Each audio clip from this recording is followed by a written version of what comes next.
Welcome back to 68 Cups of Blueberry Tea. Today's guest is someone who has spent decades uncovering not just names on stone and honour rolls, but the human lives and stories behind them.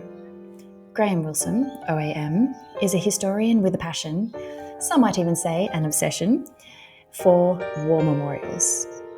From small-town honour rolls to striking sculptures that capture the spirit of a nation, Graham has researched over 560 memorials across New South Wales.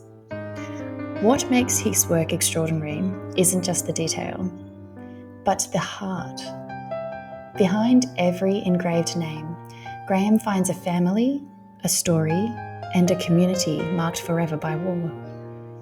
In our conversation today, we will explore how memorials are far more than stone and marble. They are vessels of memory, resilience, and identity.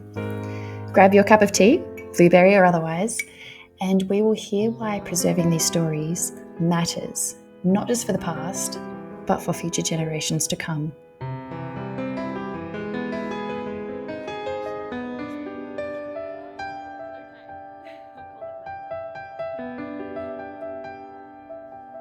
Graham, thank you for joining me. It's super cozy and warm here in Armadale. And to start us off, if we could look into your childhood, and you grew up in Llandilo, which back then was quite rural, I do understand. What was life like for you as a boy in that setting, and how do you think it shaped your later fascination with history? Well, I was born in 1942 during the war, and that was a time of extreme housing shortages. And my mum and brother, we lived in a caravan because Dad was up in Darwin during the war, and I can remember this stranger coming to us as a child in this blue uniform. And of course, he was a member of the Air Force. But after the war, we moved to Llandilo, and that was quite remarkable. It was outside Penrith, at the base of the Blue Mountains, and initially we had a small farm, and it was a poultry farm and a pig farm. So ironically, as a child, we ate chicken and pork, where most people didn't eat chicken. For instance, they only ate chicken during special occasions, whereas it was part of our diet. So later on in term, we still had the farm, but my mum and dad created a shop and a post office, and across the road was a one-teacher school, and there was only 13 children there. 3 of us were in the one class all the way through. We never wore shoes, and I can remember the Christmas before I went to Penrith High School, which had 900 students. I had to wear shoes in order to get ready for that. But we lived, it was about 15 kilometres out of Penrith, and we had to ride our push bike to school itself. So it was quite an experience to go to a high school. But there was such a multicultural school.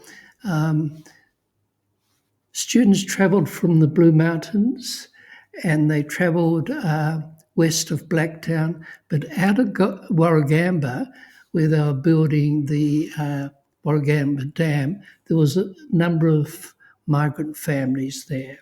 So there was an interesting mix of people there. But I just loved the one-teacher school, but I also loved high school too. After that, I decided I would like to become a teacher. I won a scholarship. And initially I used to travel from Penrith to the Sydney University by train, but eventually then I moved to Glebe because that's where most students lived. So it was quite an experience to go from a one-teacher school to a larger high school, and then on to university. Yes. And with your parents running the post office, I imagine that was a hub of local news and stories. Do you think that environment planted seeds for your own stories and records to uncover? Well, you very quickly learnt that you need to understand your local community. And my mum and dad, because they were the centre of the community, that meant they took part in everything. They were involved in the Parents and Citizens Association. They were involved in the Hall Committee. They were involved in the fire station there. And that kind of involvement with the community meant that later on, when I went teaching, that I also became involved in many community organisations. But the thing about my understanding of education was the remarkable influence of a small bush school on my career. And consequently, when I moved to the city, or from the city to places like Albury, and then eventually up to Armidale, I researched all the little bush schools, and there were dozens of them everywhere. In time, of course, these bush schools closed down because of better roads and school buses there. But for instance, in the Armidale district, there was 58 bush schools, and now there's only 3 left, and they're all in Armidale. Up at Glen Innes, where I was doing heritage work, there was 75, and now there's just a small number of schools. So those little bush schools were an important part of the education of children, but also to understanding the community there. But because I grew up in the Hawkesbury area, I very quickly learned as a child, when I was riding my pushbike around the district, I used to see early buildings, farm buildings, and I realised that what you need to do in these small communities is to understand that community. And the best way of understanding, of course, is to talk to people, but also looking at the landscape there. And of course, in the western area or western suburbs, it's gone from farming to housing, a big difference. But when I went to Windsor High School to teach, I looked at the students in front of me and I recognised names from the First Fleet. And I said to them, "Do you understand your name?" They said, "No, we don't." And I thought, now what you need to do is to make certain that children of all ages understand the community in which they live. And that continued on in my academic work at university too, where people came from areas like, for instance, one of my students came from a small village in which there were many French names. And she was curious about that. And when she researched it, she found that they had been driven out of France when they had become industrialised. And there was no place for the small people to actually develop lacework because it had been taken over from by industry. And of course, what they did is migrated to here, to this country. And the same thing with Germans too. Again, from the 1850s, coming here to get jobs, but also to develop a new industry, and of course, in time, with their farms and families growing up in that area. Yeah. Well, and even in your hometown, there were the Maltese communities as well. Yes, in the 1960s, the Maltese, they originally came from Blacktown, but they moved up to Llandilo. And of course, we were exposed to a whole different culture, and also to different types of vegetables. We had never seen eggplants before, and they turned up too. But what fascinated me was the small number of names. I can remember the Attards and the Borgs and the Sultanas there.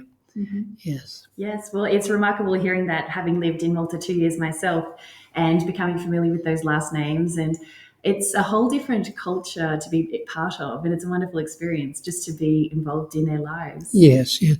Well, quite often during school holidays, when I used to go back with my mum and dad, I'd go and do market garden with them, and so you get a different insight into.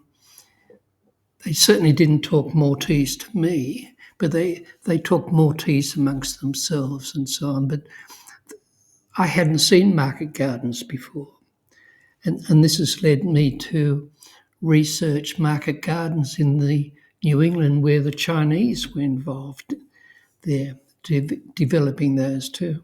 For the different herbs and plants that they introduced to Australia? Yes, certainly. But they also grew vegetables. The Chinese in New England, in the early days, were miners, but in time they left and they were then employed as gardeners on properties. They were also regarded, or they were cooks, but they certainly didn't cook Chinese. They cooked Western vegetables, of course. But the thing that they also developed, of course, were these market gardens, which was quite an interesting development, yes. But then, so back to your experience with understanding community and history.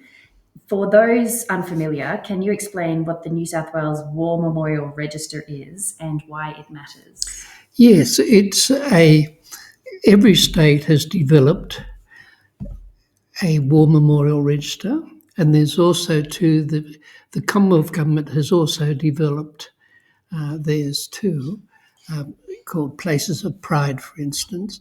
But what happened, of course, after the war, we have always been a democratic country in many ways, particularly during wartime. A lot of the young men found it not easy to adapt to military life, and so at times they were regarded as uncontrollable villains, but in actual fact they were there because they were part of the British Empire, and they took part of that. But when war memorials were developed after the war, we had a very democratic decision for the community to develop a war memorial, not the government. The government certainly did some, the larger ones, but right throughout every state, we developed war memorials. And then, of course, there were so many of them, they decided to create registers in which we had identified every war memorial, not to promote war, but to remember those who served there. And many Australians, male and female, served in various conflicts at different times. Yeah. So, how did the register first begin, and what led you to becoming involved? Well, initially in New South Wales, it was developed by Mitchell Library in Sydney, but also the New South Wales Department of Education. And then in time, the Department of Veteran Affairs took it over, and it has always followed the same format. So when you put the information, it comes forward. Now, effectively, it's run by the Department of Veteran Affairs. But the way it works is that once the memorial goes onto the register, then that means that the community can apply for funding to restore a particular memorial itself. But the other thing which is interesting, people decided that certainly we will have honour rolls, for instance, in which all the names will be there, and particularly little bush schools. But then also they decided, let's get practical. war memorials. And so after World War One, you get community halls, and there are many memorial halls because the idea was the country has gone through tragic circumstances, and it's important for them to get together in with either dances or parties and that. Now, after World War II, they constructed memorial swimming pools. So you'll find them all over the state. And this was a big push because they found during World War II that a number of soldiers had drowned because they couldn't swim, but also too, and I suppose I was part of the baby boom during the war and after, they realised that we have to introduce swimming to country children. So every country town will have a memorial swimming pool. Yes, and from my hometown as well, Yes. in Wellington. Yeah. Can you share some of the stories that you did research? Yes, well, what one does is I research the names on the memorial, and one of the sad ones, at Walker, which is south of Armidale, there was one in which a small village sent off 9 soldiers. One mother sent off 4 sons, and she lost 3 of them. And when you think of the circumstances of that mother then having to adjust to life there, but ironically, she was also asked to unveil the honour roll too. So you get that personal circumstances. I have seen what they used to do, Australian soldiers in World War One, was to go to a village and put all of those fellows in the same battalion. Now, what that meant is if they went into a major battle and they lost a number of men, that village would be hard hit. And I've seen brothers, for instance, being together, both die on the same day, and so on. So this personal tragedy of World War One and its impact on young country men must have been quite horrific. The other thing I've also found is the number of boy soldiers who went. These were obviously tall young men who could shoot a gun and ride a horse, and no one had birth certificates, so they could lie about their age. And I found one young man at a North Sydney school, and he was only 14 years, 6 months, and he was killed during the war. So there's that tragedy of boy soldiers there, which, is just sad, so sad in itself. But what I've started to do is I've started to look at who designed the war memorials, who designed the honour rolls, for instance, there. And the thing that I've found, like Wunderlich, which ironically was a German company, it made honour rolls. It started in Sydney in 1885. In the early days for a Wunderlich monument, that was the company that made patterned ceilings and tiles. In the early days, they had cannons and hard hats and Anzac and soldiers' faces. And then later on, in the 20s, they started to put waratahs and flannel flowers, and the cannons would disappear there. And some of them, you would get wattle turning up because wattle became a symbol of the Australian identity there. So this has continued on, but another part of the story too is what I call Red Cross soldiers. They were the ones who became crippled,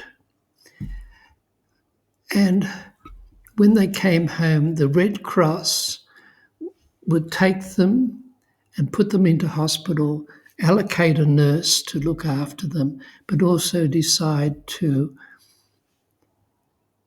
show them how to do woodworking, work with leather, carving and so on.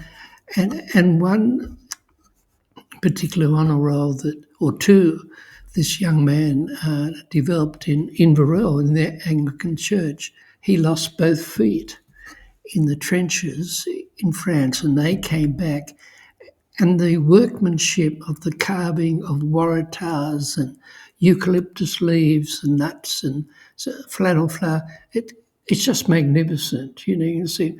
And just recently I was in Molong and I went to the museum, and one of the people said, "Have you heard about Red Cross soldiers?" And I said, "Yes, I have." She said, "I'll show you what I've got." And she had a basket, a weaving basket, and this fellow was blind. And he was a Red Cross, but they taught him how to weave baskets. And so they've got these remarkable baskets there. Yeah, so to have professions as they return home, professions and hobbies? There were two purposes. First of all, to help them readjust to from the horrors of warfare. And of course, nowadays, we recognise this even today with people who are going through mental illness, to get them to work with their hands and create or paint and develop things. So there was that aspect too. But the other aspect was for them to make some money, and they would be paid. I found one down on the north coast where the school children asked, "Can you tell us about the soldier who made this honour roll?" And the teacher explained, yes, what he's doing is getting some money to live. And so those children then had a school fete, and they collected £8, and then they sent it off to the young man to help him, So there were all these stories, and you wonder sometimes what happened with their life, but certainly the Red Cross was doing a lot of work to help these young men. Once they've returned home. Yes. Yeah. So, remembering service beyond the big wars, our national history often centres on the Boer War, World War I and World War II. But what about later conflicts in Korea, Malaysia, Vietnam, Iraq, Afghanistan, and peacekeeping missions to Bougainville, Timor, and the Solomon Islands? Are we reflecting more on the more recent conflicts? We are. The Korean War, it took a little bit of time after the war, because really people didn't understand the war itself. There wasn't the kind of slaughter that took place in World War One. I mean, we lost thousands of young men there, so people were aware of the kind of horrors of World War One. But there are honour rolls for those who served in Korea. The saddest war is Vietnam War. People were forgotten.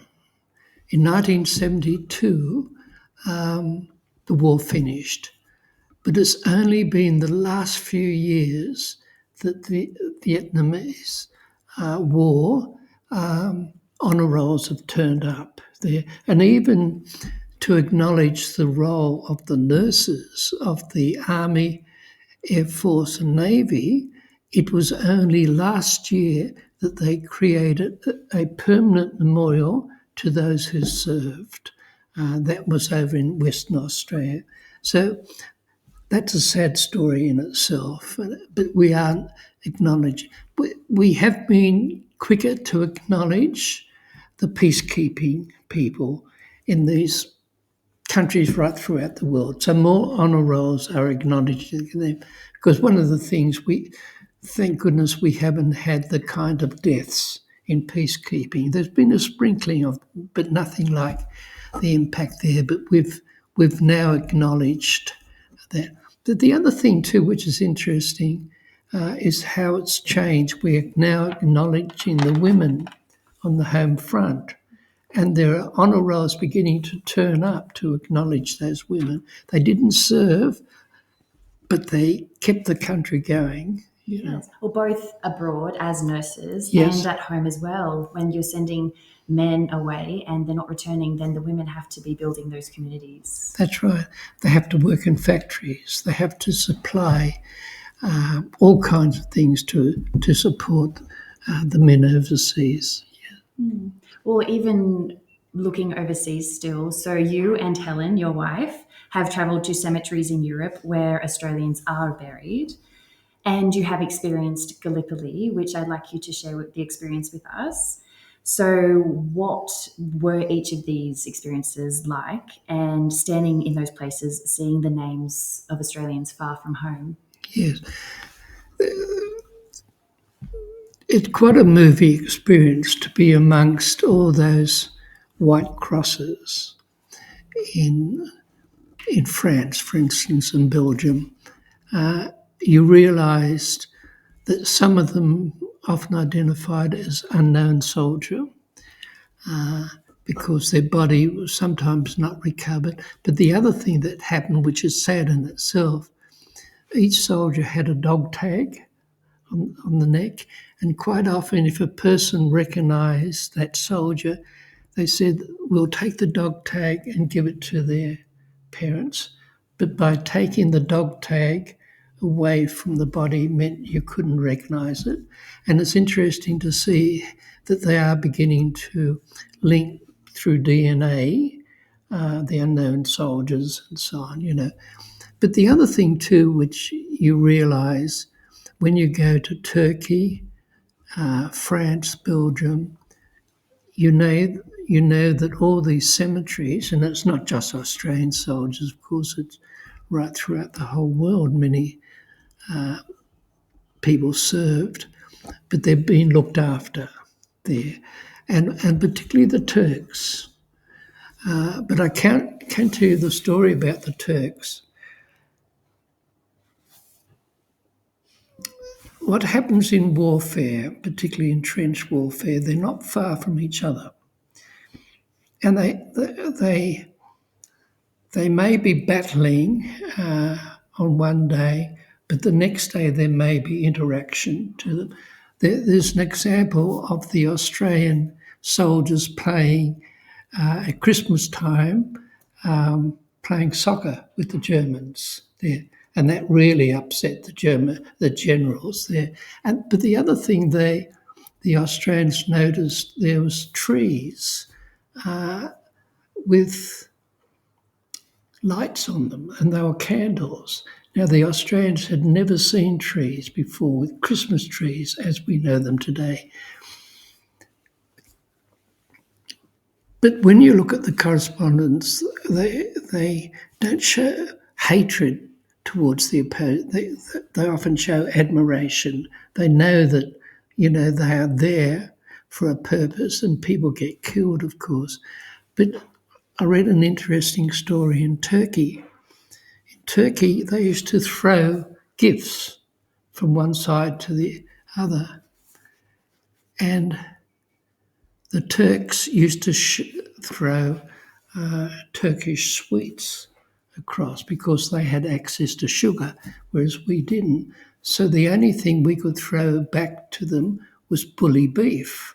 And the message came back to the Australians, are you trying to poison us or something? So, but if you go to Gallipoli and you listen to the guides, the admiration for the Australian soldiers is quite remarkable. But the most moving thing is to sit there on the beach and hear the lapping sound of the little waves coming in. But it's such a beautiful spot. But when you look behind you, you can see the hills that the soldiers had to climb, and that's where the deaths took place. And I've seen photographs of paintings there where the sea was red with the blood of soldiers and so on. So the killing that took place was just horrific. Yes, I mean, you have such wonderful memories of being there, but you can also visualize the kinds of horrors that took place in those battlefields. Yeah. And do you think that visiting these overseas cemeteries and sites adds to the way that Australians at home understand the cost of war? Yes. Initially, I can remember I used to see Anzac Day, and I was in Sydney in the 1960s, and Anzac Day was not an attractive day. I can remember the amount of drinking, and these were soldiers with their memories trying to overcome those memories, and alcohol was one of the things. But nowadays, if you watch the ceremonies, are just so moving. You know that people now. The thing that used to often upset me when I listened to Anzac Day, when I heard a politician say, we became a great nation on the battlefields of Gallipoli. Well, we were a great nation before. What the battlefields of Gallipoli was a place of horror. But nowadays, there's more talk about remembrance. There's talk about the influence of Anzac Day on the mothers and the wives who stayed at home. But it's all about remembrance. It's not about wars that we won. And so that's been the big thing. And of course, one of the things that really impresses me is the recognition of the home front, of the women who stayed at home, who kept the factories going, and so on. So there's just more of an acknowledgement of the impact of war on a community. You know. Yeah. Well, speaking of acknowledgement of an impact within a community, what was it like being awarded the Medal of the Order of Australia for your work on heritage and with the Register? Well, one of the things, and I found this when I was teaching high school history, when you teach high school history, youngsters love stories, and I can tell stories, and even members of my own family say, "Is this a true story?" Sometimes I exaggerate, of course, but the other thing which is interesting, I can remember I taught a Year 9 class about World War One, life in the trenches. And this was in the 70s. And one young fellow came up and he said, "Mr. Wilson," he said, "you know a lot about what life was like in the trenches." And I said, "Yes." He said, "Were you there?" And I said, "I'm old, but I'm not that old there." But yeah, telling stories, but also to the other thing too, telling stories about people, individuals there. And I found that too when I started to teach local history in university. A lot of my students were mature age women, and Dad had said to them, "Well, you're only going to get married and have children, so why be educated?" So this was a second chance for those. But the one thing they wanted to know was, how do we research our local community and understand it? And there are lots of moving circumstances. I can remember at the University of New England, we had a celebration, and on the day, there was one young lady who graduated as a teacher. Her mum graduated with a graduate diploma in local and applied history, and her grandmother graduated on that same day with an associate diploma in local and applied history. So to see people of that age group there was quite remarkable. But that's the critical thing with teaching. It is so important to give people the skills to understand the environment in which they live. Where they have come from and where the community, what has been through. Particularly with family history too.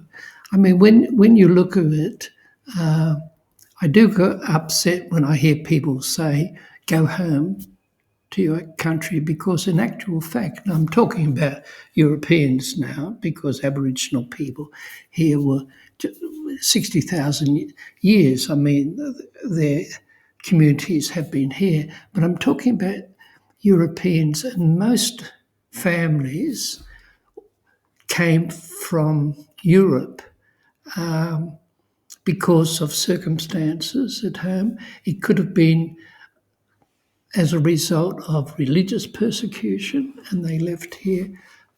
But for the majority of them, you'll find out that they came here for better opportunity, for a new life. And I think that that's what is happening with many migrant families. They're coming here to establish a whole new life, but also contribute to that life too. And I think that's been the important part of this country, is the welcome of these people, more recent people escaping persecution. Well, the Australian identity has tended to have been built throughout various conflicts and our involvement in the wars. Looking back, what do you think your work has revealed about how Australians grieve, remember, and build identity through these sites? Can I come back to the OAM for a moment? Because Absolutely. you did ask me that. That was in 2008. Now, I have worked all my professional life and then my personal life in terms of developing a greater understanding of heritage there. And it really was. I'm often very curious to listen to people who are given awards. And quite often they'll mention the fact they've contributed to their community, not because just for themselves, but for the people around them there. And I'm now 83 and I still give talks about research that I find, because I can watch people and they have a genuine interest in understanding the community. And I can remember someone said to me one time, why don't you historians get it right in the first place? Then you won't have to rewrite it. But the critical thing, of course, is all new resources, documents turn up. And so you can then not so much rewrite history, but certainly write new history to reflect that research there. And as I said, I've devoted my whole life to working for heritage conservation, particularly in the War Memorial Register, where I have recorded some 1,500 war memorials at the present time. And I asked my wife, am I obsessed in chasing war memorials? And she said, well, in a simple word, yes. Yeah. But we do, we search every. But the other thing which I find members of my own family or friends photograph new memorials and say, have you seen this memorial yet? Yeah. Mm-hmm. Well, what was it in particular where maybe it tipped over to becoming a bit of an addiction with history? I've always loved history, and it's interesting working as a professional purpose. As a professional purpose, in the sense that you research history, but then when you work with community groups, for instance, what I've been able to do with these community groups with war memorials is help them get funding to look after their particular honour roll or memorial. And people will say, thank you for taking the time. And you do that because you've helped them have a greater understanding of their community. And that's where I find things that make you keep going and chasing things too. Like, for instance, one of the things I've just found is there were what we call victory trees. And this was Joseph Maiden came to an agreement with young members of the Methodist Church to send out 200 trees to every small community which had a Sunday school. And so Joseph Maiden would select the particular tree there, and then they'd send it out to the Sunday school. on the proviso that they would have a mini Anzac Day service around this tree. Now, I had never heard of that before, but it was in 1920. 200 trees got sent out, and in the next year, another 100.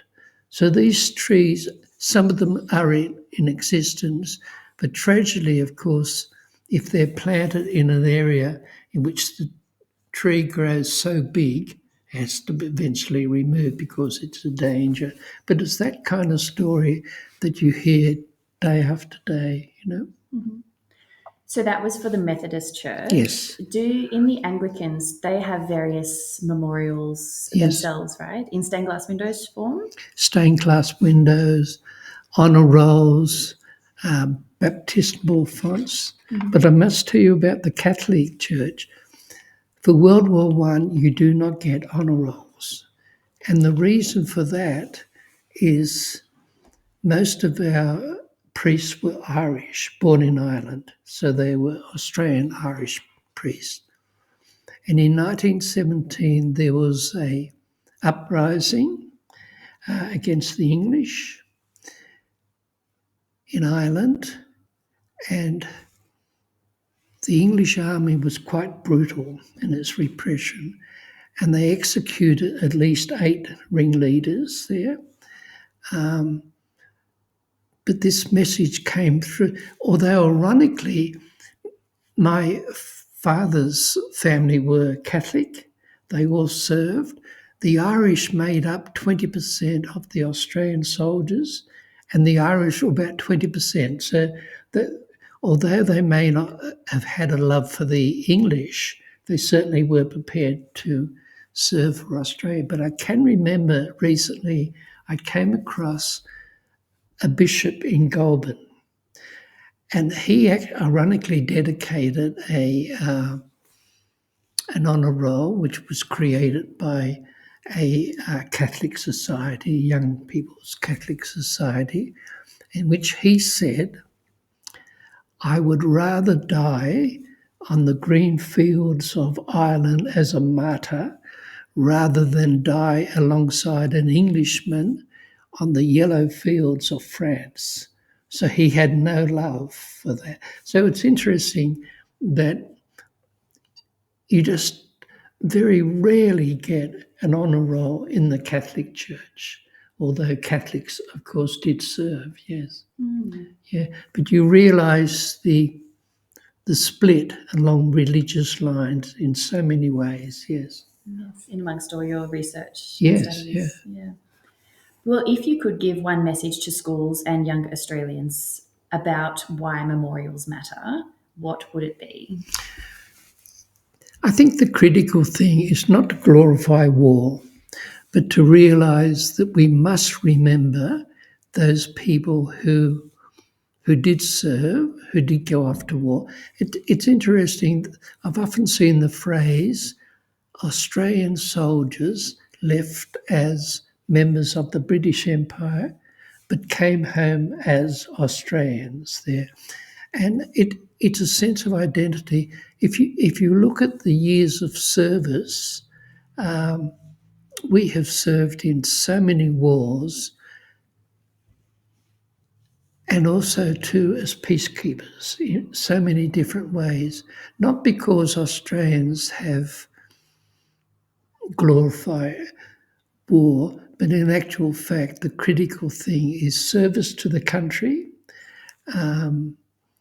but also too, in terms of memorials, that Australians try to ensure that we do not forget those that have served and have made so many sacrifices over the years.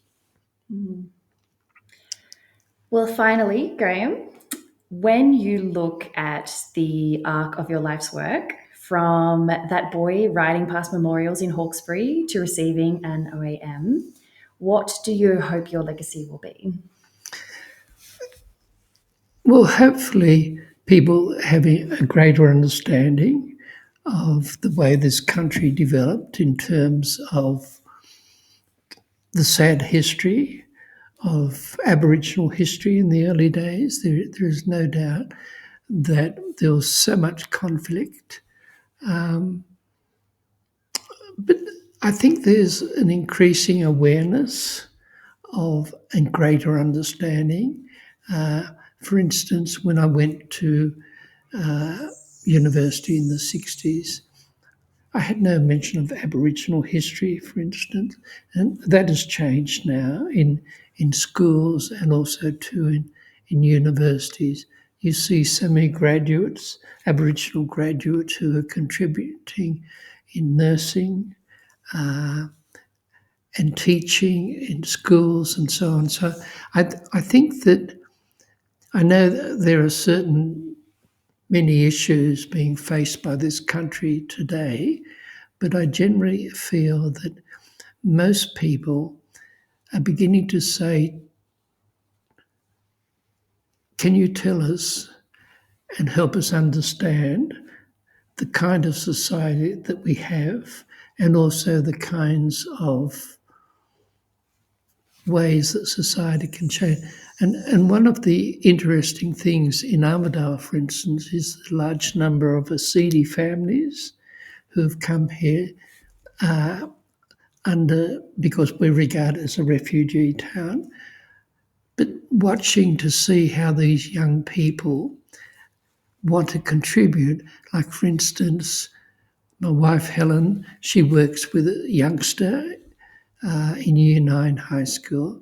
The older sisters in their 20s did not go to school, but these youngsters now, they're doing pharmacy, they're doing nursing. One of the young, and one of the boys is also involved in pharmacy, but one of the younger ones, he wants to be a car mechanic. And as Helen said to him, well, we've all got to drive cars, and we want schools like that. But overall, you'll often hear them say, we just want to contribute to this country. And I think that's the remarkable thing, where there is so much hope at the present time through these families that have been assisted from various countries. And also, when you look at it, some awful religious conflicts that they've come from. Yeah. Well, thank you for all your contributions to share this with us and for us to have a better understanding of our history and building our identity. So, thank you. I've enjoyed it. Wonderful. Thank you. That was Graham Wilson, a man who has spent a lifetime proving that remembrance is not about dusty history books or fading plaques. It's about people and communities. What I take away from this conversation is simple. The act of remembering is powerful. It connects us to those who came before, and it shapes who we are today. If you want to learn more about Graham's work or explore the New South Wales War Memorials Register yourself, I'll link it in the notes below. And if today's episode moved you, maybe take a moment next time you pass a memorial, look at a name, and wonder about their story. That's how history stays alive. Thank you for joining me for this cup of tea. Until next time, keep listening, keep learning, and keep remembering.